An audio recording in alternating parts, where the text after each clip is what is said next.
আসসালামু আলাইকুম গাইজ। তো সবাই কেমন আছেন? আমি এই বোটের হালুয়াটা বানিয়েছি। তো মুমতাজ আশরা এটাকে ডেকোরেশন করেছে। এই ডেকোরেশনটা মুমতাজ করেছে, আর এই ডেকোরেশনটা জাসরা করেছে। তো গাইজ আপনারা কমেন্টে জানাবেন এখানে মুমতার বোটের হালুয়া সাজানো সুন্দর হয়েছে নাকি জাসরার সাজানোটা সুন্দর হয়েছে। কার ডেকোরেশন ভালো হয়েছে বলে যাবেন। এটা মুমতাজ করেছে আর এটা জাসরা করেছে।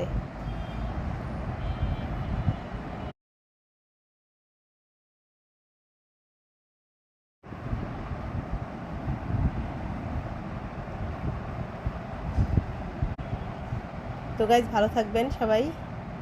আমাদের মতো আপনারাও আশা করি এই হালুয়া বানাবেন এবং এর স্বাদ গ্রহণ করবেন।